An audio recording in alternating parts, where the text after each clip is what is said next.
Welcome student, once again हम लोग पढ़ रहे हैं इंजीनियरिंग मैकेनिक्स। इंजीनियरिंग मैकेनिक्स के अभी लेक्चर में हम लोगों ने देखा है फोर्सेस के बारे में, फोर्स के नेचर के बारे में और सिस्टम ऑफ फोर्सेस के बारे में। फिर उसके बाद हम लोगों ने देखा कि अगर दो या दो से अधिक बल कार्य कर रहे हैं बॉडी पर तो उसका रिजल्टेंट हम लोग कैसे निकालेंगे, इसका एनालिसिस। इसके लिए हम लोगों ने अभी पढ़ा है parallelogram law of vector addition. अभी पिछले लेक्चर में मैंने डिस्कस किया था। आज हम लोगों को ये डिस्कस करना है triangular law of vector addition या फोर्सेस का एडिशन, क्योंकि फोर्स एक वेक्टर क्वांटिटी है, एक सदिश राशि है, तो उसका हम लोग कैसे ट्रायंगुलर लॉ की तरह से हम लोग उसको समझ सकते हैं, ये हम लोग को समझ। ठीक है, तो आइए हम लोग देखते हैं वेक्टर को कैसे ऐड या सब्ट्रैक्ट किया जाएगा बाय द ट्रायंगुलर लॉ। ठीक, तो हमारे पास ट्रायंगल लॉ ऑफ फोर्स क्या कहता है। ट्रायंगल लॉ ऑफ फोर्स हमारे पास क्या होता है तो पहले हम लोग समझते हैं। सबसे पहले एक बात कि ट्रायंगल में कितने साइड्स होते हैं। ट्रायंगल के 3 साइड होते हैं हमारे पास, और ट्रायंगल के किसी भी त्रिभुज के अंतः कोणों का योग 180 डिग्री का होता है। ठीक है, ये हम लोग बेसिक है, ये जानते हैं हम लोग। तो बलों का त्रिभुज नियम क्या कहता है, यदि किसी भी त्रिभुज की दो क्रमागत भुजाओं से दो बलों को परिमाण तथा दिशा में व्यक्त किया जाए तो तीसरी भुजा विपरीत क्रम में उन दोनों बलों का परिणामी मैग्नीट्यूड तथा दिशा में दिखाएगा। If we are indicating the two axes of a triangle by the force with the magnitude and direction in the same order, then the third is will represent the resultant of all these two forces in opposite order। ठीक है, तो opposite order का क्या मतलब है और कैसे हम लोग करेंगे। ट्रायंगुलर लॉ जो हमारे पास एप्लीकेबल है को प्लानर एंड कॉन्करेंट फोर्स। अभी जब हम लोग सिस्टम ऑफ फोर्सेस पढ़ रहे थे कि को प्लानर और कॉन्करेंट फोर्स के बारे में हम लोगों ने समझा। को प्लानर का मतलब होता है समतलीय बल और कॉन्करेंट का मतलब होता है संगामी बल। एक ही बिंदु से गुजरने वाले बलों को हम लोग कॉन्करेंट फोर्स कहते हैं, और एक ही तल में सभी क्रिया रेखाएं अगर जिन बल सिस्टम का होता है, बल निकाय का होता है, उसको हम लोग क्या बोलते हैं, को प्लानर फोर्स। तो को प्लानर कॉन्करेंट फोर्स सिस्टम अगर हमारे पास कहीं एक्ट कर रहे हैं और उसमें दो हमारे पास फोर्सेज हैं, तो हम लोग त्रिभुज की दो क्रमागत भुजाओं से, क्रमागत का मतलब क्या होता है, एडजेसेंट। एडजेसेंट का मतलब होता है कि लगातार दो भुजाएं। मान लिया जाए कि कोई ये त्रिभुज है, त्रिभुज ए बी, ये सी इसके कॉर्नर्स हैं। अगर हम लोग यहां से एक फोर्स F1 की हम लोग बात करें और ये दूसरा फोर्स F2, ये देखिए एक ही क्रम में हो गया। एक ही क्रम का मतलब ये ऐसे गया और ये ऐसे, ये एक ही क्रम में है हमारे। तो इन दोनों से परिमाण तथा दिशा में अगर व्यक्त किया तो तीसरी जो भुजा होगी, F1 है मैग्नीट्यूड है, उसी तरीके से F2 का मैग्नीट्यूड होगा, तो तीसरी भुजा विपरीत क्रम में परिणामी इन दोनों बलों का F1 और F2 का रिजल्टेंट अपोजिट क्रम में, देखिए ये ऐसे जा रहे हैं और ये अपोजिट क्रम में गया, तो हमारे पास ये रिजल्टेंट को यही हमारे पास कहता है triangular law for forces, triangle law of forces. तो ट्रायंगल लॉ ऑफ फोर्सेस, ये अपोजिट ऑर्डर का मतलब क्या है, यही अपोजिट ऑर्डर का मतलब है, ये जो है आर हम लोगों ने जो लिया है, ये जो फोर्स हम लोगों ने लिया है, ये इस क्रम में एक क्रम में लिया है, तो ये अपोजिट डायरेक्शन में। सर ये तो बहुत आसानी से आपने इसमें बता दिया कि अगर ट्रायंगल है तो अगर हमारे पास दो फोर्स दिए हों वेक्टर के फॉर्मेट में, तो उसको कैसे ट्रायंगल बनाएंगे ये हम लोग थोड़ा देखते हैं। तो सपोज दैट कि अगर हमारे पास दो फोर्सेस दिए हुए हों, दो फोर्सेस दिए हैं F1 और F2, तो हमें इनको फोर्स के फॉर्मेट में, इनको ट्रायंगल के फॉर्मेट में हम लोगों को बनाना है। तो ट्रायंगल के फॉर्मेट में बनाने के लिए हम लोग जानते हैं कि सदिशों को समांतर कहीं पर भी विस्थापित किया जाता है सेम डायरेक्शन। तो मान लिया जाए कि जैसे O से, ये जो O का नाम हम लोग A दे देते हैं, यहाँ पर A है और ये हमारे पास, तो OA को हम लोगों ने यहाँ पर शिफ्ट कर दिया सीधे पैरेलली, ये F1 फोर्स हो गया हमारे पास। और सेम इसके पैरेलल हम लोगों ने A से भी, इसके हेड पे इसका टेल, मतलब ये दो वेक्टर अगर होते हैं तो वेक्टर को रिप्रेजेंट करने के लिए ये इसका हेड कहलाएगा और ये इसका टेल कहलाएगा, ये इसका हेड कहलाएगा और ये इसका टेल। ये हेड है, ये टेल है, ये इसका टेल है और ये इसका हेड है।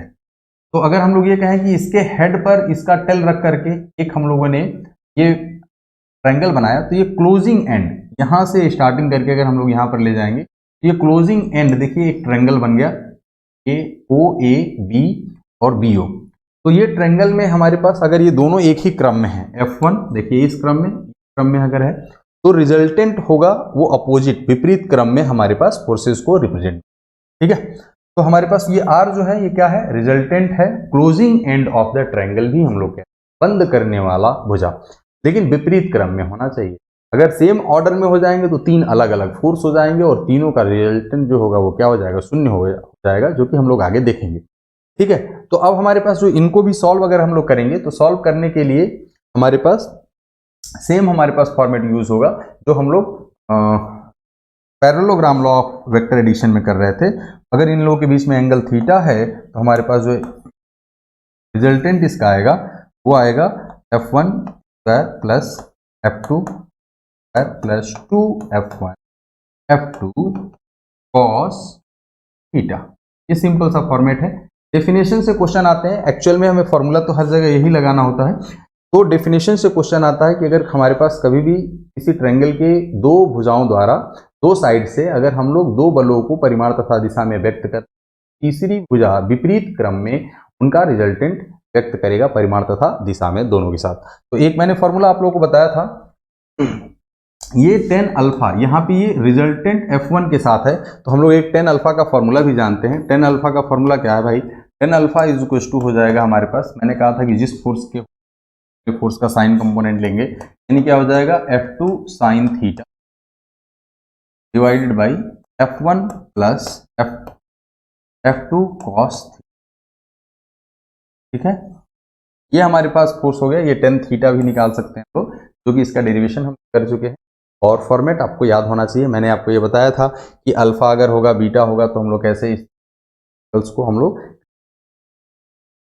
ठीक है। चलिए, तो ये ट्रायंगुलर लॉ है। ट्रायंगुलर लॉ को हम लोग बेसिकली डेफिनेशन में ही इसका यूज किया जाता है, क्योंकि हमें जब क्वेश्चन सॉल्व करना होगा तो हम लोग ये फॉर्मूला जानते हैं तो इजीली इसको अप्लाई कर सकते हैं। ठीक है, चलिए अब अगर हम लोग ये देखें, अगर हमारे पास कहीं पर भी किसी पिंड में तीन फोर्स अगर काम कर रहे हैं और तीनों को प्लानर हैं और एक बिंदु से पास होकर के जा रहे हैं, थ्री फोर्सेस हैं और को प्लानर हैं, कॉन्करेंट फोर्स, और तीनों का अगर हमें परिणामी देखना हो कि अगर वो साम्य अवस्था में रहेंगे तो उनके लिए क्या कंडीशन होनी चाहिए और कैसे हम लोग उनको इक्विलिब्रियम में रख सकते हैं, उसके लिए हमारे पास एक लॉ है जिसको हम लोग कहते हैं लामीज थ्योरम। लामीज थ्योरम का भी एनालिसिस हम लोग करेंगे, लेकिन उससे पहले हम लोग ये देखते हैं,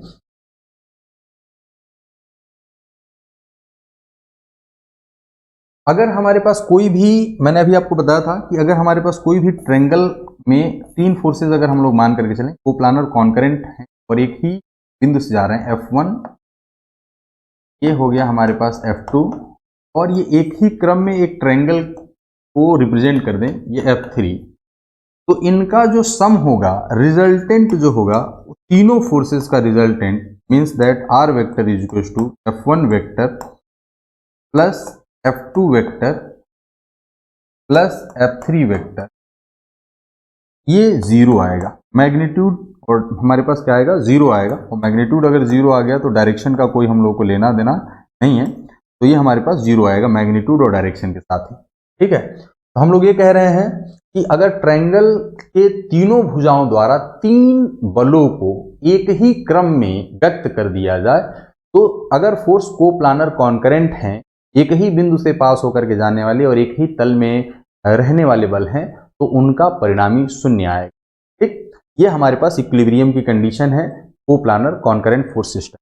ठीक, अब अगर हम लोग ये देखें कि इसी पर बेस्ड एक हमारे पास लॉ है जिसको हम लोग कहते हैं लामीज थ्योरम। नाम सुना होगा आप लोगों ने, नहीं सुना होगा तो देखते हैं। लामीज थ्योरम कहता है कि उसका एक लॉ है कि हमारे पास वो साइन रूल को यूज करता है। वो कैसे हमारे पास लॉ है, देखते हैं हम लोग। Equilibrium of the three forces, जैसे ये हमारे पास दिया है, body will be in equilibrium. अगर इक्विलिब्रियम में है, मतलब लामीज थ्योरम ने ये बोला कि अगर तीन को प्लानर कॉन्करेंट फोर्स सिस्टम अगर एक ही बिंदु पर कार्य कर रहे हैं, एक ही बॉडी पे एक साथ कार्य कर रहे हैं, और अगर बॉडी इक्विलिब्रियम में है तो उसके लिए रिजल्ट उसने बनाया कि क्या हमारे पास होगा। अब मान लिया जाए कि जैसे अल्फा ये जो है किसके किसके बीच का एंगल है, F2 और F3 का, और ये जो गामा है F2 और F1 के बीच का एंगल है, और F1 और F3 के बीच का एंगल बीटा है। ये बीटा दिया हुआ है, ये बीटा है, ये गामा है और ये अल्फा है। अब अगर हम लोग को इसको ट्रायंगल के फॉर्मेट में अगर बनाना होगा तो हम लोग क्या करेंगे भाई, हमने सबसे पहले F1 फोर्स को ड्रॉ कर दिया, ये F1 फोर्स हम लोगों ने ले लिया, फिर F1 और F2 के बीच में एंगल गामा है। तो देखिए गामा एंगल, ये एंगल हम लोग को लेना होगा, या तो दोनों इनकमिंग होने चाहिए या दोनों आउटगोइंग होने चाहिए। सर ये वाला एंगल क्यों नहीं गामा हुआ, नहीं ये गामा नहीं है, गामा ये फोर्स F1 यहाँ पे है, इसको हम लोगों ने पीछे की तरफ ऐसे किया हुआ है, तो इनके बीच का एंगल ये एक्सटीरियर एंगल्स बहिष्कोण कहलाते हैं। क्या कहलाते हैं भाई, बहिष्कोण कहलाते हैं। ठीक, तो अब अगर हम लोग ये कहें कि इनका अगर हमें रिजल्टेंट देखना होगा तो हम लोग कैसे देख सकते हैं। लामीज थ्योरम क्या बोलता है, लामीज थ्योरम यह कहता है, लामी का थ्योरम, कि अगर किसी भी पिंड पे अगर तीन कोप्लानर कॉन्करेंट फोर्स काम कर रहे हैं, समतलीय संगामी बल कार्य कर रहे हैं, और बॉडी इक्विलिब्रियम में है, तो किसी भी एक फोर्स का फोर्स जो है बाकी दो फोर्सेस के बीच बने कोण के साइन के समानुपाती होगा। कैसे हम लोग इसको समझेंगे, आइए समझते हैं। स्टेटमेंट थोड़ा सा अलग है, हम लोग इसको समझने का कोशिश करते हैं। मान लिया जाए हमारे पास कोई तीन फोर्स है, F1, F2, F3। F1 और F2 के बीच का एंगल अगर हम लोग ये कहें, सॉरी F2 और F3 के बीच का अगर एंगल हम लोग ये कहें कि अल्फा है, F2 और F1 के बीच का एंगल गामा है, और F1 और F3 के बीच का अगर एंगल बीटा है, तो लामीज थ्योरम ये कहता है, सिंपल सा लॉ है इसका, कि अगर इन दोनों फोर्सेस का, ये अगर फोर्स अगर हम लोग लिखना चाहते हैं तो इन दोनों फोर्सेस के बीच के साइन का वो डायरेक्टली प्रोपोर्शनल, यानी F1 is directly proportional to sine alpha. क्या मतलब है, ये जो तीन फोर्स, इसमें कंडीशन ये है कि ये कॉन्करेंट होने चाहिए, दूसरी कंडीशन क्या है कि ये इक्विलिब्रियम में होना चाहिए। अगर ये इक्विलिब्रियम में है तो F1 is directly proportional to sine alpha. तो हम लोग यहां पर क्या लिख सकते हैं, F1 is equal to K, एक कांस्टेंट है, प्रोपोर्शनैलिटी कांस्टेंट, साइन अल्फा होगा। अब उसी तरीके से अगर हम लोग F2 की बात करेंगे तो F2 इज इक्वल टू कितना हो जाएगा हमारे पास, F2 इज इक्वल टू कितना हो जाएगा हमारे पास, F2 is equal to F2 directly proportional to sine beta. तो sine beta is equal to F2 is equal to हम लोग लिख सकते हैं, एक ही सिस्टम के लिए है तो प्रोपोर्शनलिटी कांस्टेंट सेम आएगा, साइन। सेम उसी तरीके से अगर हम लोग ये कहें F3 इज इक्वल टू कितना होगा, F3 is directly proportional to sine gamma, angle between F1 and F2। F1 और F2 के बीच का जो एंगल होगा उसके डायरेक्टली प्रोपोर्शनल होगा। F3 is equal to K sine. अब अगर हम लोग ये कहें कि K की वैल्यू अगर इन तीनों इक्वेशंस में से निकाल लिया जाए और तीनों को बराबर कर दिया जाए तो हमारे पास एक इक्वेशन फॉर्म होगा, उसी इक्वेशन को लामीज इक्वेशन, और वो इक्विलिब्रियम कंडीशन हमारे पास लागू होता है। ठीक है, तो अब हम लोग ये कहें कि ये हमारे पास है AB upon sine ACB upon BC upon sine AC and sine ABC। ये कुछ है नहीं अलग से, कि एंगल बिटवीन जो हमारे पास बाकी टू उनके बीच के लिए हम लोग पास बातचीत करें। सपोज दैट हम लोग अगर ट्रायंगल को, अगर इसका ट्रायंगल अगर हम लोग फॉर्म करते हैं तो ट्रायंगल में हम लोग कैसे देखेंगे, सपोज दैट कि ये बॉडी इक्विलिब्रियम में हमने ट्रायंगल बना दिया, F1 और F2 के बीच का एंगल जो है हमारे पास क्या है, गामा है, ये हमने गामा लिख दिया। और हमारे पास कह रहा है कि F2 और F3 के बीच में, F2 और F3 के बीच में एंगल अल्फा है, हमने अल्फा लिख दिया। और F3 और F1 के बीच का एंगल बीटा है, हमने बीटा, गामा बीटा। अब अगर हम लोग ये कहें कि यहां से यहां तक का एंगल अगर बीटा है तो ये एंगल हमारे पास क्या होगा, 180 माइनस, अगर ये गामा है तो 1, अगर ये अल्फा होगा। अब हमारे पास एंगल, अगर हम लोग एक साइन रूल पढ़े हैं रिलेशन बिटवीन ट्रायंगल्स में, तो ट्रायगोनोमेट्री का एक फॉर्मेट है, एंगल में हम लोग ये क्या लिख सकते हैं डायरेक्टली, साइन ए सी, हम लोग ये कहें कि ए सी डिवाइडेड बाई साइन ए सी, अगर हम लोग लिख रहे हैं तो ए सी के सामने वाला angle sine 180 minus gamma is equal to, sine rule है ये, ए बी।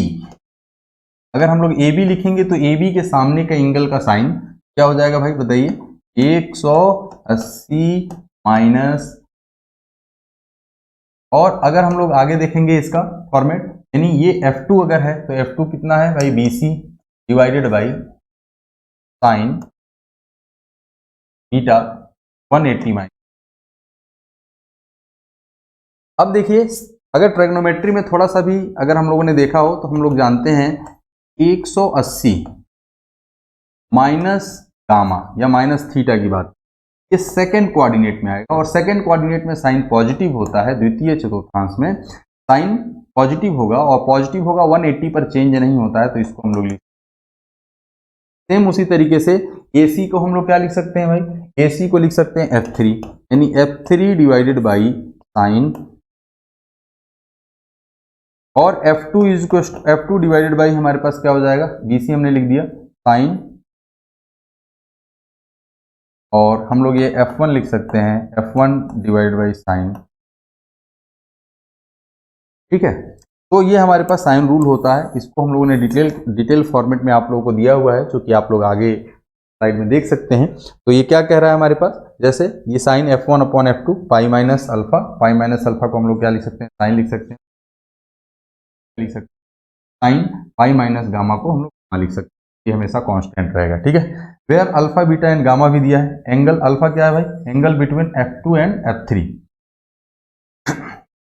और ये गामा जो हमारे पास है F1 F2 के बीच का है, और beta is equal to angle between F3 and F1। देखिए कभी भी आप लोगों को साइन रूल लगाने के लिए, रेंगुलर लॉ लगाने के लिए, लामिस थ्योरम लगाने के लिए फॉर्मूला अगर आपको याद है बहुत अच्छी बात है, लेकिन इसका अगर शॉर्ट ट्रिक अगर आप लोग हमेशा देखेंगे, जो भी हमारे पास फोर्स होगा, मान लिया जाए कि यहाँ पे हमारे पास एक T1 दिया है, ये T2 दिया है, और यहाँ पे हमारे पास W दिया, इनके बीच का एंगल हमारे पास दिया है अल्फा, इनके बीच का एंगल दिया है बीटा, और इसके बीच का एंगल दिया है हमारे पास गामा।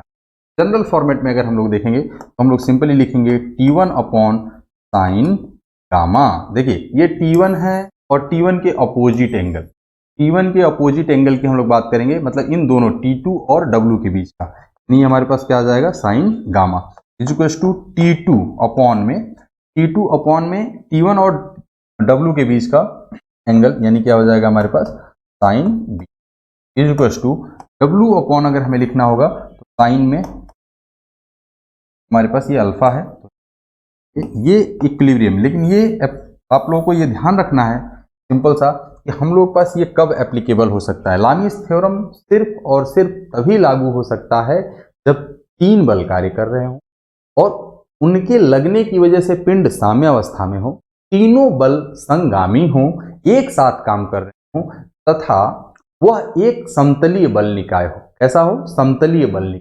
अर्थात हम लोगों को ये फोर्स लगाने के लिए, ये जो फॉर्मूला लगाने के लिए, ये तीनों का कोप्लानर होना आवश्यक है, समतलीय होना आवश्यक है, एक ही बिंदु से गुजरना आवश्यक है, तथा पिंड का साम्यावस्था में होना भी अनिवार्य है, तभी हम लोग ये फोर्स लगा सकते हैं, अदरवाइज इसमें ये फॉर्मूला नहीं। इस पर आधारित कुछ प्रश्न भी हैं जिसको हम लोग आसानी से सॉल्व करेंगे, देखेंगे कि कहां से हम लोग इसमें लगा सकते हैं। क्लियर है? तो अभी हम लोग देखते हैं नेक्स्ट, जो अभी मैंने बताया, all three forces should be concurrent. Concurrent होने का मतलब क्या है? कॉन्करेंट और कोप्लानर संगामी और समतलीय। All the three forces will be condition of towards the point और अवे फ्रॉम द पॉइंट। ये भी एक बहुत इंपॉर्टेंट पॉइंट है। देखते हैं हम लोग, मान लिया जाए कभी भी हमारे पास मतलब इनकमिंग फोर्स होना चाहिए या आउटगोइंग फोर्स होना चाहिए। मान लिया जाए ये फोर्स है, ये फोर्स है और ये फोर्स है, ये तीनों आउटगोइंग है। और अगर हम लोग ये कहें ये यहां पे आ रहा है, ये ऐसे आ रहा है, तो सही है भाई, ये ऐसे आ रहा है, तो ये तीनों इनकमिंग है। यानी जिस बिंदु पर हम लोग ये कॉन्करेंट हैं, उस बिंदु से या तो तीनों बल बाहर की तरफ जा रहे हों या फिर तीनों बल एक ही बिंदु पर आ रहे हों। कहने का मतलब है कि हमारे पास ये जो बल हैं, जो बल निकाय है, संगामी तो होना ही चाहिए, लेकिन संगामी होने के साथ साथ कमिंग या आउटगोइंग तीनों का एक ही जैसा होना, या तो इनकमिंग हो या आउटगोइंग हो, उसमें हम लोग डिफरेंशिएट नहीं करेंगे। मतलब उसमें if any one of the force is not follow this Lami's theorem will not be apply, मतलब ऐसा कोई भी अगर मतलब फॉलो नहीं हो पा रहा है, अगर इक्विलिब्रियम में नहीं है, तो हमारे पास ये लामीज थ्योरम लागू नहीं होगा, मतलब लामीज थ्योरम को हम लोग अप्लाई नहीं करेंगे। ठीक, अब देखिए, जैसे अगर हमारे पास ये तीन फोर्स सिस्टम है, तो ये तीन फोर्स सिस्टम में हमारे पास जो F2 है ये इनकमिंग है इस पॉइंट के लिए, और ये आउटगोइंग है, ये भी आउटगोइंग है। तो हम लोग यहां पर डायरेक्ट लामीज थ्योरम अभी नहीं लगा सकते, हम लोग इसको अपने लामीज थ्योरम के लिए बनाएंगे, अगर ये बन सकता है तो हम लोग ये कहेंगे कि इस फोर्स को हम लोग इसके लाइन ऑफ एक्शन में बलों के स्थानांतरण का नियम याद करिए आप लोग, बलों के स्थानांतरण का नियम, उसमें हमने क्या बताया था आप लोगों को कि अगर कोई दृढ़ पिंड है उस पर अगर कोई बल कार्य कर रहा है तो बल की क्रिया रेखा के अनुदिश बल को कहीं भी स्थानांतरित नहीं आएगा। ठीक, तो हमारे पास लामीज थ्योरम के लिए भी हम लोग इसमें फोर्सेस को शिफ्ट कर सकते हैं। तो F1, F2 और F3 अगर लग गया, अब हमारे पास जो लगेगा हमको Lami's theorem 2 upon sine gamma 1 upon 3 upon alpha. ठीक, तो we can apply Lami's theorem. It clear, incoming and outgoing. अब हम लोग देखते हैं नेक्स्ट पार्ट। अगर हमारे पास ये क्वेश्चन दिया हुआ है कि for the loaded system is dissipated in the figure the force induced in the string AB would be. ये AB एक स्ट्रिंग है, एक यहाँ पर रॉड लगा हुआ है और mg वेट हमारे पास लग रहा है। तो इसमें हम लोगों को ये बताना है कि इस स्ट्रिंग में कितना हमारे पास टेंशन होगा, ये हम लोगों से क्वेश्चन पूछा है। ठीक है, तो हम लोग यहाँ पर देखिए, हम लोग यहाँ पर इसकी बातचीत करेंगे और ये कहेंगे कि ये इक्विलिब्रियम में है, तो इस पॉइंट पर जो लगने वाले फोर्सेज हैं उनको और डायरेक्शन शो करेंगे और उसके बाद देखते हैं कि कौन सा नियम लग पाएगा या नहीं। ठीक, चलिए, तो अब हम लोग इसका फ्री बॉडी डायग्राम देखेंगे कि फ्री बॉडी डायग्राम में ये कैसे हो पाएगा। चलिए हम लोग इसको यहीं पे सॉल्व कर लेते हैं। अगर हम लोग ये कहें कि पॉइंट ए का अगर हम लोग फ्री बॉडी डायग्राम और देखें कि इस पे कौन कौन सा फोर्स काम कर रहा है, तो हमारे पास ये पॉइंट ए है, ए पर डाउनवर्ड डायरेक्शन में एक फोर्स काम कर रहा है। ये एक रॉड है CA। अब ये CA रॉड है, जब ये प्रेस होगा तो इस हमारे पास एक आउटवर्ड डायरेक्शन ये रिएक्शन है, इस रिएक्शन R है। और दूसरा जो हमारे पास है, अगर ये स्ट्रिंग है और स्ट्रिंग में टेंशन होगा तो ये जो रस्सी है इसको A को अपनी तरफ खींचने का कोशिश, अपनी तरफ खींच। अब हम लोग क्या यहाँ पे लामीज थ्योरम लगा सकते हैं? क्यों नहीं लगा सकते हैं? देखिए, ये जो पॉइंट है इस पर दो फोर्स बाहर की तरफ जा रहे हैं और एक अंदर की तरफ आ रहा है। तो कंडीशन क्या है हमारे लिए कि जो बिंदु के अबाउट हमें लामीज थ्योरम अप्लाई करना है वो सभी फोर्सेस या तो बिंदु की तरफ आ रहे हों या बिंदु से दूर जा रहे हों। तो देखिए, ये दोनों दूर जा रहे हैं तो इसको भी हम लोग दूर जाता हुआ बना लें। हम लोग क्या करेंगे भाई, हम लोग इसको R को आगे की तरफ एक्सटेंड कर लेंगे कि इस दिशा में था, और ये हमारे पास टेंशन E था जो स्ट्रिंग AB का था। ये एंगल हमारे पास थीटा है, ये वेट। अब अगर हम लोग ये कहें कि ये एंगल अगर थीटा है तो ये एंगल यहां से यहां 100, क्योंकि एक सीधी रेखा पर कोण कितना बनता है, 90 डिग्री का बनता है। ये जो एंगल है यहां से यहां तक हमारे पास एंगल डिग्री का होगा, और ये एंगल भी हमारे पास क्या होगा। ठीक है, तो अब हम लोग लामीज थ्योरम अप्लाई कर सकते हैं। तो लामीज थ्योरम अप्लाई करने के लिए हम लोगों को फोर्सेस लिखने पड़ेंगे। तो हमने ये कह दिया कि हमें T की वैल्यू चाहिए। तो टी की वैल्यू चाहिए, तो टी और mg का ही टर्म अगर हम लोग लिख लें तो हमें r की रिक्वायरमेंट नहीं। देखिए भाई, हम लोग 3 टर्म के लिए लामिस थ्योरम का अप्लाई करें, 3 टर्म्स के लिए। तो 3 टर्म्स में हम लोग अगर ये जो टेंशन T है और mg है, इसी में अगर हम लोग रिलेशन देख लें तो हमें r की कोई रिक्वायरमेंट नहीं हो। तो ये हमारे लिए बेनिफिट है, हम लोग को सभी फोर्सेस का रिजोल्यूशन नहीं करना। अदरवाइज हम लोग इसका रिजोल्यूशन करके भी हम लोग वर्क कर सकते हैं, लेकिन लामिस थ्योरम ये हमें बेनिफिट प्रोवाइड करता है कि हमें 2 इक्वेशन को सॉल्व करना पड़े। तो अगर हम लोग ये फोर्स लिख रहे हैं T upon 90 degree, T upon sine, तो साइन बाकी 2 फोर्सेस का, जो ये R है और ये mg, इनके बीच का कोण का साइन, ये क्या लिखेंगे हम लोग, साइन। अब हमारे पास दूसरा है mg, mg हम लोग लिख देंगे divided by sine of angle between other 2 forces. यहां पर क्या आ गया हमारे पास, साइन 180 माइनस, में तीसरी इक्वेशन की रिक्वायरमेंट ही नहीं है, तीसरे टर्म्स की रिक्वायरमेंट नहीं है, क्योंकि ये केवल टेंशन इन द स्ट्रिंग पूछा है। तो केवल टेंशन इन द स्ट्रिंग पूछा है, तो T अपॉन साइन 90 का वैल्यू 1 होता है, तो हम लोग लिखेंगे mg upon sine 180 minus theta, sine theta ही होता है। तो हम लोग T इज टू क्या लिख सकते हैं भाई, T इज टू हमारे पास हो जाएगा mg, और 1 अपॉन साइन थीटा को हम लोग लिख सकते हैं कॉसेक,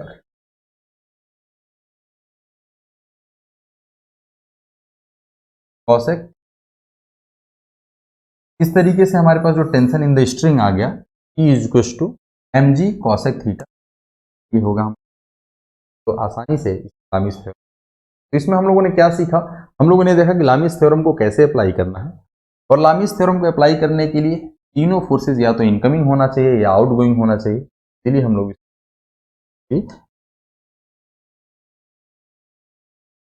आइए हम लोग एक और क्वेश्चन देखते हैं जो लामिस थ्योरम पर ही आधारित है और किस तरीके से आते हैं। कि हम लोगों ने फ्री बॉडी डायग्राम नहीं पढ़ा है, लेकिन फ्री बॉडी डायग्राम को हम लोग अभी टॉपिक के बाद डिस्कस करें, क्या होता है बना सकते। तो देखते हैं हम लोग ये question, circular roller of a weight W hangs by a tie rod and rest against a wall as.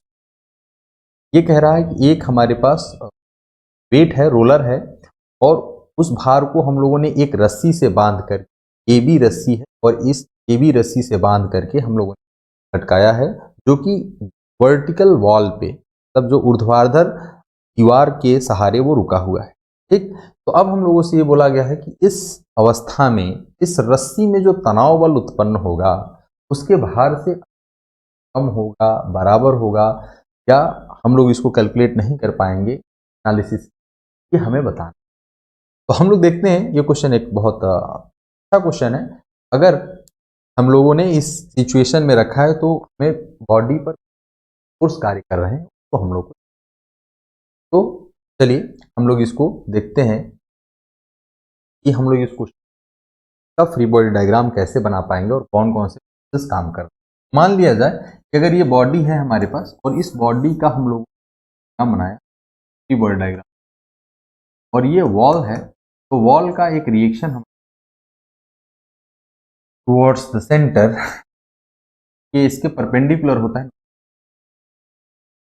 किसी भी कॉन्टेक्ट सरफेस के परपेंडिकुलर होता है, लंबवत होता है, और इस पे एक टेंशन ऊपर की तरफ हीट काम। अगर मान लिया जाए कि यह कोण, यह एंगल हमारे पास अल्फा है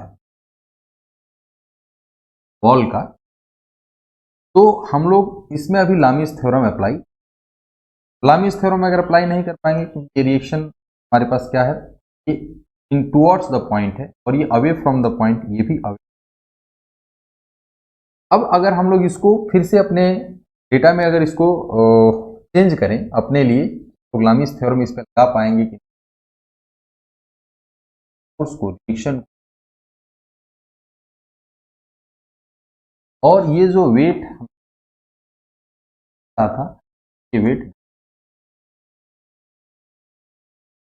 और ये रिएक्शन, ठीक, प्लस डॉट में इसको बनाए हैं। अब देखिए ये एंगल यहाँ पर जो है ये एंगल अगर अल्फा है तो ये एंगल, और अगर ये अल्फा है तो ये 90 माइनस अल्फा होगा, ये एंगल होगा। ये एंगल, इनके बीच का एंगल कितना है, 90 डिग्री का है, क्योंकि वर्टिकली डाउनवर्ड है और ये हॉरिजॉन्टल डायरेक्शन। तो हमें टी और डब्ल्यू के बीच में ये होगा रिलेशन, रिएक्शन निकालना नहीं है। तो लामीस थ्योरम का बेनिफिट उठाएंगे, क्योंकि अगर हमारे पास दो अननोन्स में या नोन्स में अगर हमें वो देखना है, रिलेशन देखना है, तो लोग लामीस थ्योरम का उपयोग कर सकते हैं। अब हमारे पास एक ही बिंदु से गुजरने वाले तीन बल हैं जो कि एक समतल में ही काम कर रहे हैं और एक बिंदु से बाहर की तरफ जा रहे हैं, आसानी का उपयोग करें। तो हम लोग क्या लिखेंगे, T अपॉन साइन 90। साइन 90 क्यों लिखा सर, क्योंकि R और W के बीच का एंगल कितना है, 90 डिग्री। अब हमने ये कहा कि W, अगर हम लोग W लिखें, W अपॉन में क्या आ जाएगा कि इनके बीच का एंगल, इनके बीच का एंगल क्या है, साइन, इनके बीच में ये एंगल यहां से यहां तक 90 और ये अल्फा है प्लस। अब अगर हम लोग कहें कि साइन 90 का वैल्यू जो होता है वो कितना होता है, 1 होता है, तो साइन 90 इज इक्वल टू 1, तो T is equal to W upon sine 90, मतलब हमारे पास क्या हो जाएगा, कॉस अल्फा, क्योंकि ये सेकेंड कोऑर्डिनेट में पड़ेगा, सेकेंड कोऑर्डिनेट में साइन पॉजिटिव होता है लेकिन 90 पर चेंज हो जाएगा तो कॉस अल्फा, यानी W अपॉन कॉस अल्फा। अब देखिए कॉस अल्फा में अल्फा का कितना भी वैल्यू क्यों ना हो, इसका वैल्यू 1 और 0 के बीच में, वैसे तो -1 से 1 के बीच में होता है, लेकिन अभी हम लोग 0 से 90 की बारे में बात कर रहे हैं, तो हमारे पास 1 से कम होगा, और अगर 1 से कम हो गया तो T ऑलवेज, अगर 1 से कम हो गया तो T ऑलवेज जो होगा हमारे पास वो क्या होगा भाई,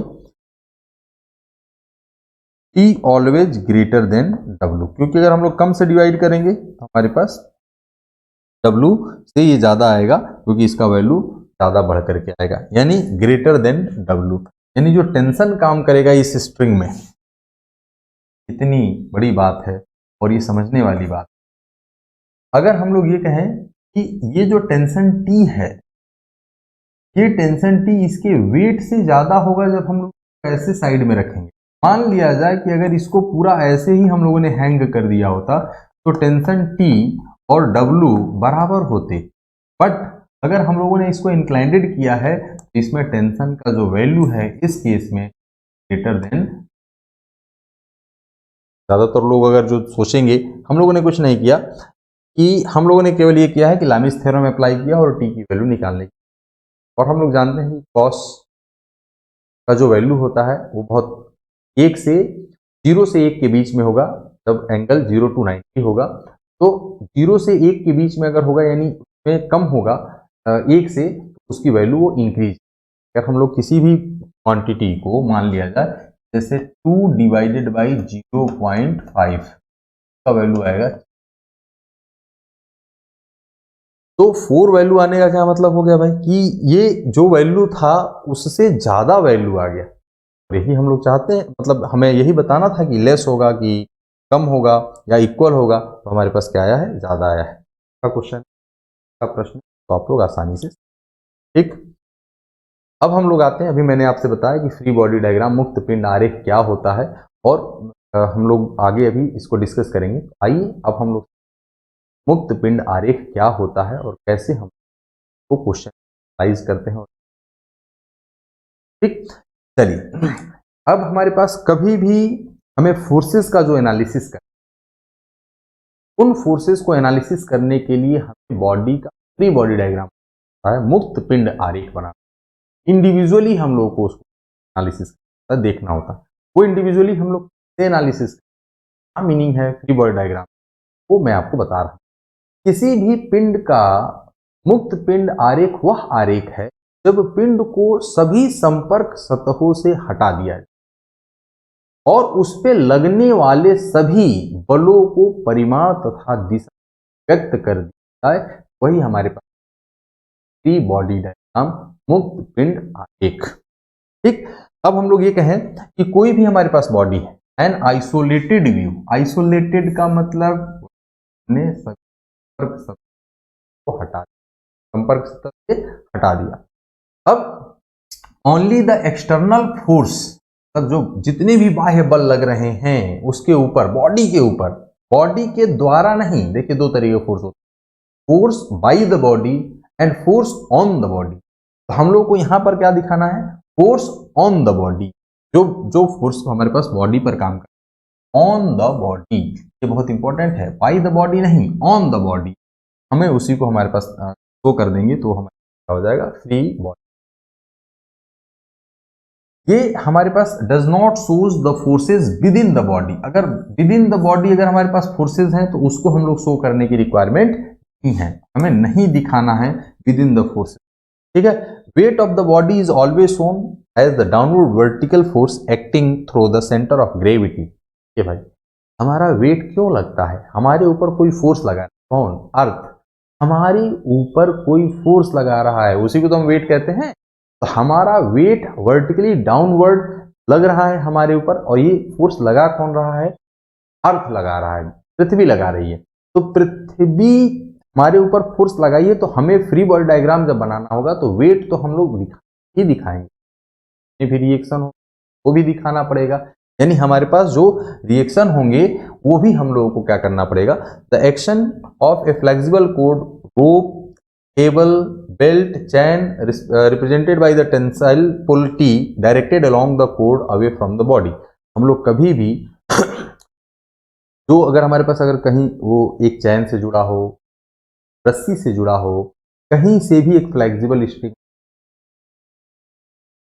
के भी हम आया था, भी हम लोग उसको एक एक करके समझेंगे भी, तो हम लोग को वो दिखाना पड़ता है। स्मूथ सरफेस अगर होगा तो वहां पे फ्रिक्शन नहीं होगा, केवल नॉर्मल रिएक्शन होगा, और अगर हम है और उसके ऊपर फोर्स उसके ये दिखाना, फ्रिक्शन फोर्स का डायरेक्शन कैसे हम लोग डिसाइड करते हैं, तो जब हम लोग फ्रिक्शन पढ़ेंगे तब देखेंगे, मतलब जितने भी फोर्स उस पर कार्य, वो सभी बलों को हमें बात समझ। तो हम लोग अब देखते हैं, मान लिया जाए कि कोई हमारे पास एक बॉडी है, उसका हमें फ्री बॉडी डायग्राम बनाना है। मान लिया जाए हमारे पास एक सिंपल सा डायग्राम दे दिया कि मास एक टेबल पर, बॉक्स पर, ये किसी रिजिड सपोर्ट पर ये रखा, तो हमें इसका फ्री बॉडी डायग्राम, इसका मास m, ये बॉडी का, हमें ए बॉडी का अगर फ्री बॉडी डायग्राम बनाना तो हम लोग क्या करेंगे, इसका कांटेक्ट, यहीं पर कांटेक्ट इसका हटा दिया, और कांटेक्ट जैसे ही हटाएंगे इस पर हमारे पास जितने भी फोर्सेज हैं वो हम लगा दें। हमने ये कह दिया कि इस पर एक m की वेट काम डायरेक्शन, और यहाँ पर एक नॉर्मल, बहुत साधारण है।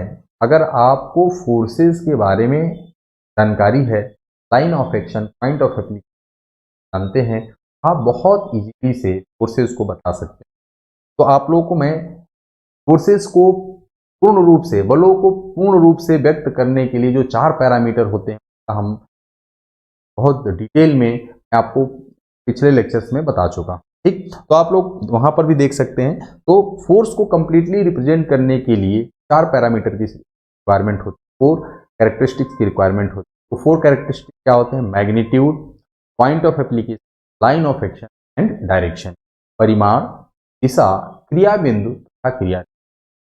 अब अगर हम लोग ये कहें कि इसमें सर आपने इसको डायरेक्ट नीचे की तरफ क्यों नहीं, हमने ये कहा ये जो फोर्स काम कर रहा है ग्रेविटेशनल फोर्स, ये ग्रेविटेशनल फोर्स जो सेंटर ऑफ ग्रेविटी पे काम, और रिएक्शन जो होता है उसका पॉइंट ऑफ एप्लीकेशन अलग है, और ये रिएक्शन हमारे पास इस सरफेस पे काम, हम लोग मान करके चलते हैं कि इस पॉइंट पे काम करता है, इसीलिए हम लोग आर, ये जनरली हम लोग ये करते हैं, हम लोग अगर बुक में आप देखेंगे तो हम लोग ये कह देते हैं mg डाउनवर्ड डायरेक्शन में, और रिएक्शन यहाँ पे ऊपर की तरफ आर लग गया, लेकिन इसमें क्रिया रेखा जो रिएक्शन का पॉइंट ऑफ एप्लीकेशन है वो पता नहीं चल, इसीलिए हम लोग, मैं जो कोशिश करता हूँ कि आप लोग रिएक्शन को यहाँ पर आवश्यकता पड़ेगी तो हम लोग उसको बढ़ा सकते हैं, जानते हैं लॉ ऑफ फोर्सेस, बलों के स्थानांतरण नियम। बलों के स्थानांतरण का नियम क्या कहता है? यदि किसी भी बल को उसकी क्रिया रेखा के अनुदिश एक स्थान से दूसरे स्थान पर अगर स्थापित कर दिया जाए तो उसके मान में कोई भी परिवर्तन नहीं आएगा, उसके प्रभाव में कोई परिवर्तन का वही इफेक्ट देगा जो पहले वाला फोर्स दे रहा था जहां पर लगा हुआ। ठीक, तो हम लोग ये दोनों तरीके से फॉर्मेट यूज कर सकते हैं। तो मैं जनरली इसको प्रीफर करता हूं, हमें मालूम होता है। अब जैसे हमें अगर आवश्यकता पड़ती है तो भी यूज कर सकते हैं। अब सपोज दैट कि हमारे पास ये तो पहला था, अगर हम लोग ये कहें दूसरा, अगर कोई बॉडी हमारे पास ऐसे है सर, ये रेस्ट में ऐसे रखा हुआ है, इसके ऊपर एक और, ये ए, ये बी है, का मास ए है, स्मूथ सरफेस है, रिजिड सरफेस है। तो हमें ए का अगर फ्री बॉडी डायग्राम बनाना होगा, ए का फ्री बॉडी डायग्राम जो आएगा, ए का ए पर काम करने वाले, ए पर ग्रेविटेशनल काम करेगा इसका, और वो ग्रेविटेशनल हो जाएगा एम ई, और रिएक्शन यहाँ पर R1 क्यों लिया? क्योंकि हमारे पास यहाँ पे दो सरफेसेस कॉन्टेक्ट सरफेस, अब दूसरे अगर हमें बनाना होगा तो इजीली। ठीक, दूसरा जो हमारे पास बॉडी है वो बॉडी डाउनवर्ड है, इसके ऊपर एक वेट mg तो काम कर ही रहा है mb, इसके ऊपर एक और वेट रखा है m,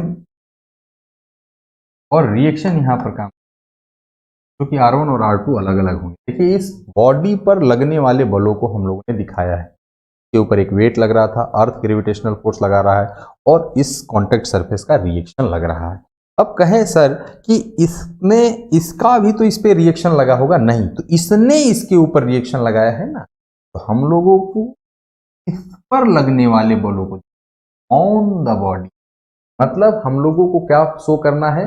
हम लोगों को ये शो करना है किसी भी बॉडी पर जितने फोर्स काम करेंगे ऑन द बॉडी,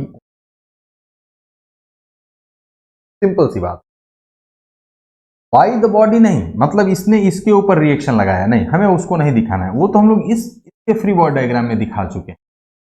ठीक, तो हम लोग यहां से कैलकुलेशन कर सकते हैं इक्विलिब्रियम बॉडीज। हम डिफरेंट डिफरेंट बॉडीज के लिए हम लोगों ने यहाँ पर एक स्लाइड तैयार किया हुआ है, ये देखेंगे कि इस बॉडी का कहाँ पे फ्री बॉडी डायग्राम बनाना है। डिफरेंट डिफरेंट बॉडीज के लिए हम लोग फ्री बॉडी डायग्राम करेंगे।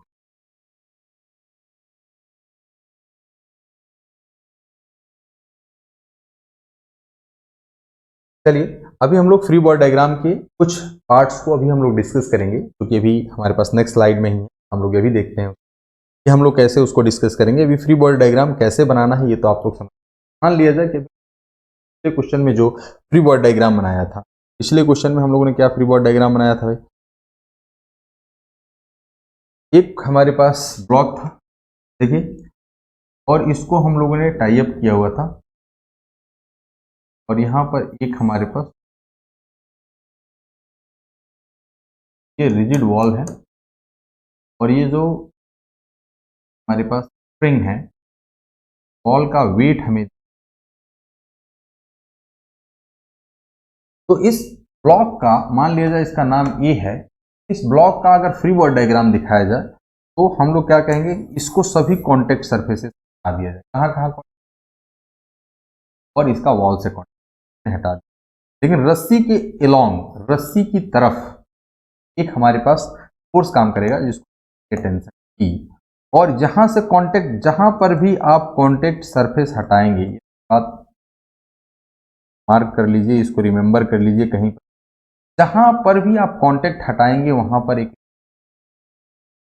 और रिएक्शन, जब मैंने आपको बताया था न्यूटन का थर्ड लॉ, रिएक्शन जो होता है always equal and opposite to होता है, और हमेशा संपर्क सतह के लंबवत कार्य करता है, यानी कांटेक्ट सरफेस के परपेंडिकुलर वर्क करता है। ठीक, तो अब अगर हम लोग ये कहें कि ये फोर्स हमारे पास, ये रिएक्शन आर है, और यहां पर हमारे पास एक वेट काम, वर्टिकली डाउनवर्ड पर लग रहा है, कौन लगा रहा है हमारे पास, अर्थ लगा, ठीक है। तो ये हमारे पास वेट W हो गया और ये सेंटर।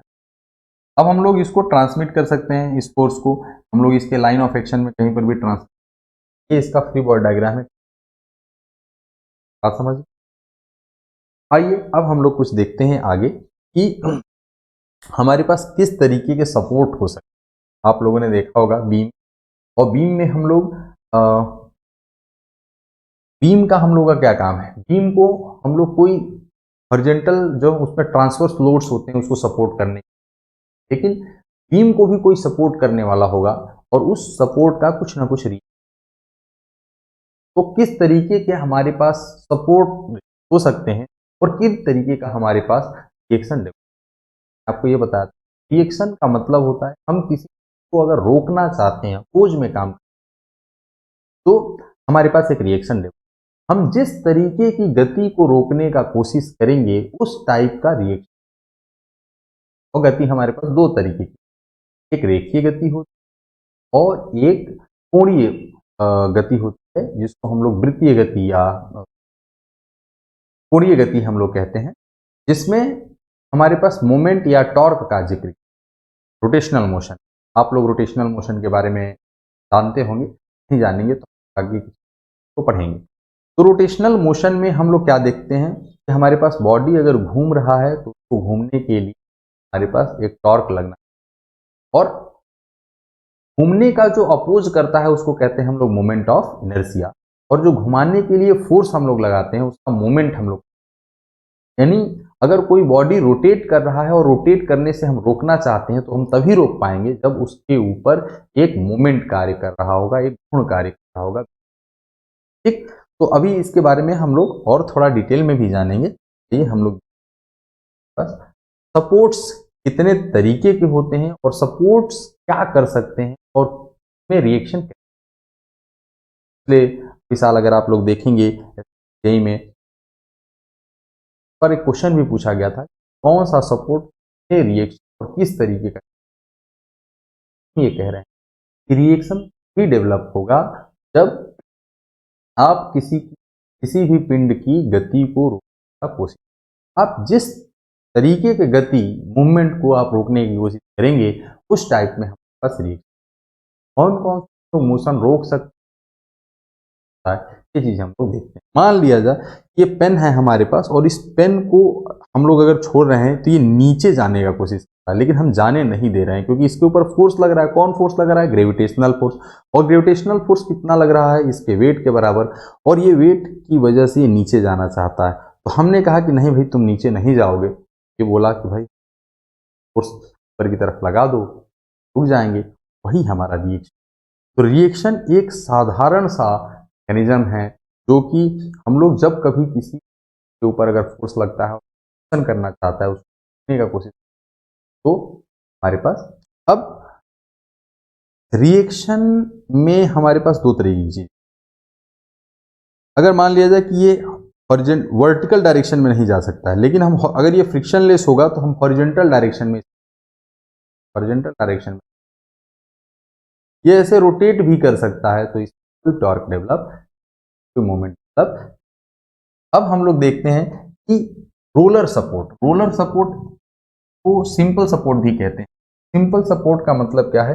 ये रोलर सपोर्ट क्यों कहा जाता है? ये रोलिंग कर सकते। मान लिया जाए कि अगर ये यहाँ पर सपोर्टेड है और ये नीचे रिजिड हमारे पार्ट बना, तो रिजिड पार्ट अगर बना हुआ है साहब, तो ये नीचे नहीं आ सकता, ये इस डायरेक्शन में और ये इसके अबाउट रोटेट भी कर सकते। तो इसमें हमने कौन सा मोशन रोकने का कोशिश किया? वर्टिकल डायरेक्शन, वर्टिकल हो जाएगा। और ये देखिए हम हॉरिजॉन्टल डायरेक्शन में मोशन कर सकते हैं, रोकने का कोशिश नहीं किए हैं, हॉरिजॉन्टल डायरेक्शन में कोई रिएक्शन। अब वर्टिकल डायरेक्शन में मोशन करना चाह रहा था, लेकिन हमने वर्टिकल डायरेक्शन के मोशन को क्या रोक दिया है। और वर्टिकल डायरेक्शन के मोशन को अगर रोक दिया है तो हमारे पास इसका रिएक्शन लगेगा, और ये रोटेट कर सकता है अपने एक्सिस पर, और ये इजीली। तो आर ए जब भी हमारे पास लगेगा, जिस डायरेक्शन में हम लोग मोशन ये अगर ये बीम हॉरिजेंटल है और ये सरफेस परपेंडिकुलर है, हमारे पास सॉरी हॉरिजेंटल है और ये भी हॉरिजेंटल है, तो इस पे रिएक्शन हमें परपेंडिकुलर का, ठीक। अब हम लोग ये देखें कि हिंज सपोर्ट का मतलब क्या होता है। ये तो मान लीजिए डायग्राम में बना हुआ है, मान लिया जाए ये हमारे पास पेन है और इस पेन में हम लोग क्या करें, एक सुराख कर दें, इसमें एक होल बना दें और होल बनाने के बाद इसमें एक कील लगा करके इसको ऐसे छोड़ दें। तो ये देखिए, ये इसके अबाउट रोटेट तो कर सकता है लेकिन ये नीचे नहीं आ सकता, ये केवल ऐसे रोटेट कर सकता है। अगर हमने पेन, जैसे आप लोगों ने देखा होगा कि हम लोग अगर कहीं पर भी इसमें अगर आर पार अगर हम लोग पिन लगा दें और पिन को पकड़ लें तो ये पिन के अबाउट रोटेट, लेकिन ये ना एक्स डायरेक्शन में जा सकता है ना वाई डायरेक्शन में जा सकता है। तो हमारे पास जब भी पिन सपोर्ट होगा यहां पर, इसको हम लोग ऐसे डॉट बना देते हैं बड़ा सा, तो पिन सपोर्ट होगा तो हम लोग ना तो ये इस डायरेक्शन में भी मोशन नहीं कर सकता है, हमारे पास एक वर्टिकल डायरेक्शन में रिएक्शन लगे, और अगर हॉरिजेंटल डायरेक्शन में ये भी मोशन करना चाहे, हॉरिजेंटल डायरेक्शन अर्थात हमने दो डायरेक्शन के मोशन को हमने इसको रोक दिया, तो दो हमारे पास रिएक्शन।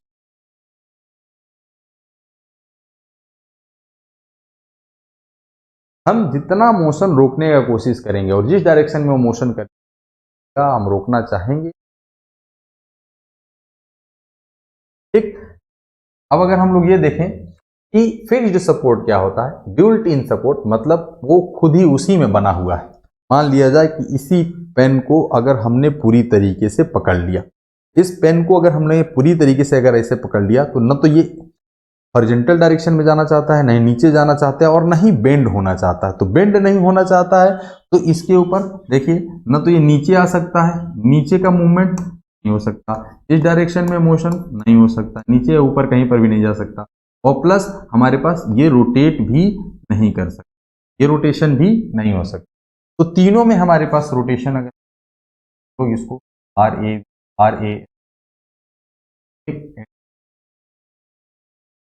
क्लॉकवाइज डायरेक्शन का कोशिश, तो हमारे पास मैक्सिमम जो रिएक्शन लग सकता है वो हमारे पास एक सपोर्ट पे तीन रिएक्शन लग, फिक्स्ड सपोर्ट पे कितने, तीन, एक हॉरिजेंटल कंपोनेंट, वर्टिकल कंपोनेंट और एक मूव, ठीक है। तो हमारे पास इसमें जो डिग्री ऑफ फ्रीडम होती है, अगर हम लोग डिग्री ऑफ फ्रीडम में जो रेजिस्टेंट है वो कितना है, तीन तरीके पर है हमारे पास, तीन तरीके, ठीक। तो हम लोग इजीली इसको देख सकते हैं। गाइडेड सपोर्ट का मतलब क्या है कि ये हमारे पास रोलर्स लगे होते हैं, ये हॉरिजॉन्टल डायरेक्शन में मोशन तो कर सकते हैं लेकिन अपने रोटेट नहीं कर सकते हैं और नहीं ये वर्टिकली डाउनवर्ड आ सकते हैं, ना तो ये नीचे आ सकते हैं और नहीं ये ऊपर जा सकते हैं, ये केवल टू एंड फ्रो का मोशन इस साइड में करते हैं। हमारे पास लग जाएगा इस डायरेक्शन में और एक वर्टिकल डायरेक्शन।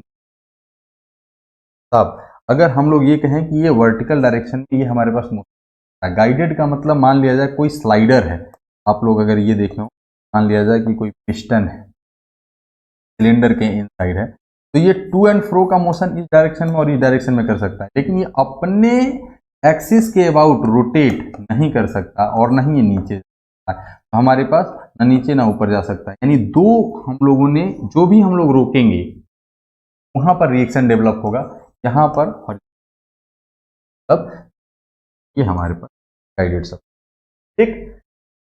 अब अगर हम लोग ये कहें कि थ्रेड सपोर्ट का मतलब हमारे पास क्या होता है, एक हमने थ्रेड लगाया, डब्लू ने वेट लगा दिया, तो हम लोग ये कहेंगे कि इसके ऊपर एक वेट काम करेगा वर्टिकली डाउन, किधर काम करेगा, वर्टिकली डाउनवर्ड। ये बोलेगा कि मैं चल रहा हूं नीचे, तुम चलोगे क्या, फिर रस्सी से बोलेगा कि भाई देखो हमारे ऊपर एक फोर्स लग गया, हम जा रहे हैं नीचे, तो रस्सी बोलेगा कि नहीं रुक जाओ, ये बोलेगा कि भाई हमारे ऊपर फोर्स तो लगाओ तब तो रुकूंगा, ठीक है मैं कोशिश करता हूं।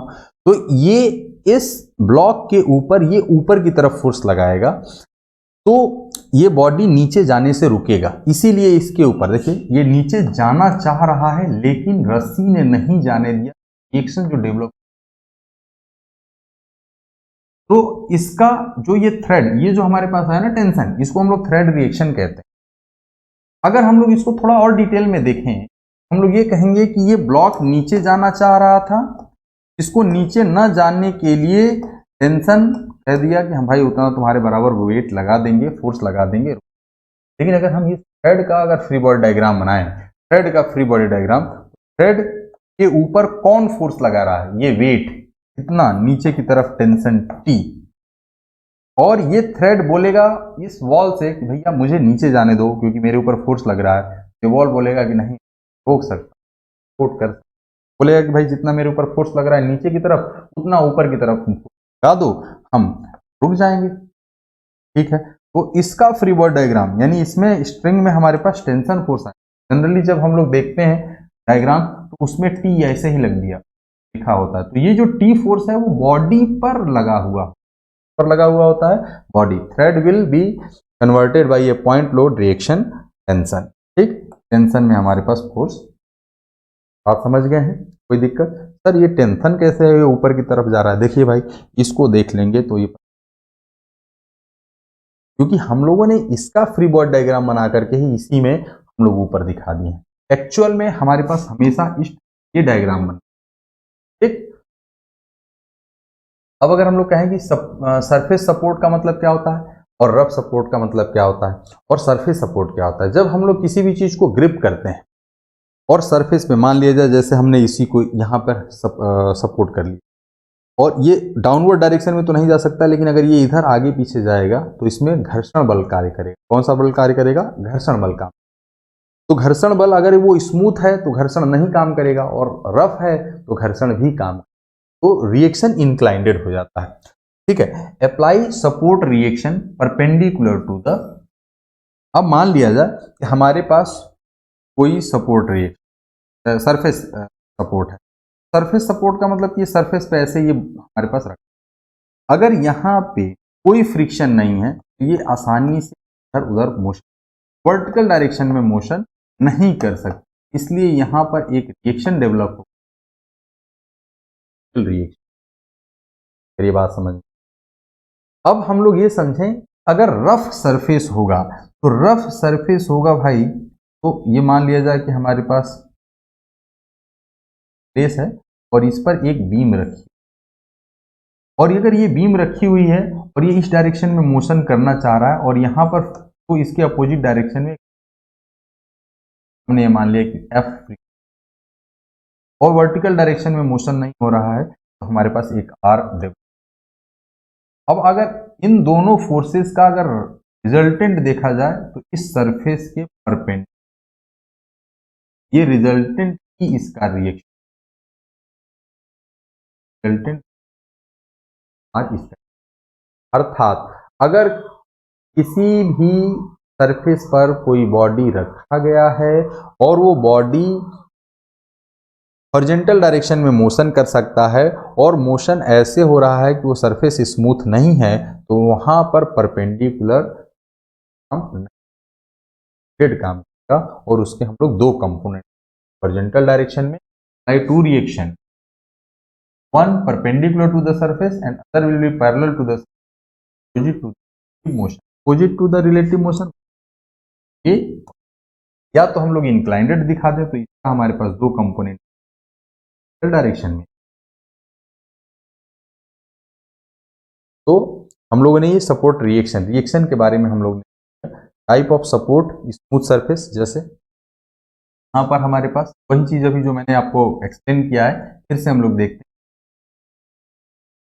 अगर ये सरफेस स्मूथ है तो स्मूथ होगा तो यहाँ पर फ्रिक्शन फोर्स क्या हो जाएगा? जीरो, कोई फ्रिक्शन फोर्स, केवल वर्टिकल। अब अगर हम लोग ये कहें कि यहाँ पर mg काम कर रहा है, P भी काम कर रहा है और ये सरफेस स्मूथ नहीं है, तो फ्रिक्शन फोर्स काम करेगा। क्या काम करेगा? Friction force. फ्रिक्शन फोर्स का वैल्यू कितना होता है कितना नहीं होता ये तो हम लोग देखेंगे जब फ्रिक्शन का चैप्टर पढ़ेंगे और मैं उसको बहुत अच्छे डिटेल में आपको, लेकिन अभी जो हमारे पास फोर्स है ये फ्रिक्शन फोर्स, ये और ये दोनों मिल करके एक रिएक्शन डेवलप करेंगे और ये रिएक्शन इंक्लाइंडेड होगा। और अगर हम दो पार्ट में दिखाना भी चाहते हैं, एक परपेंडिकुलर होगा और एक पैरेलल, बात समझ। तो ये हमारे पास जो है रिएक्शन था, सपोर्ट रिएक्शन, तो कैसे सपोर्ट का रिएक्शन इसके बारे में। अभी हम लोग को फ्री बॉडी डायग्राम के कुछ पार्ट्स हम लोग को सॉल्व करने हैं कि हम लोग फ्री बॉडी डायग्राम किस तरीके से, फ्री बॉडी डायग्राम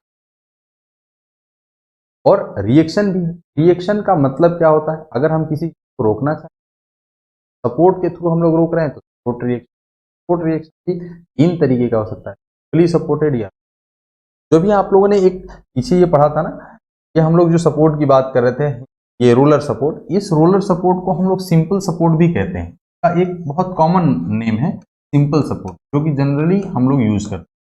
कारण एक सिंपल,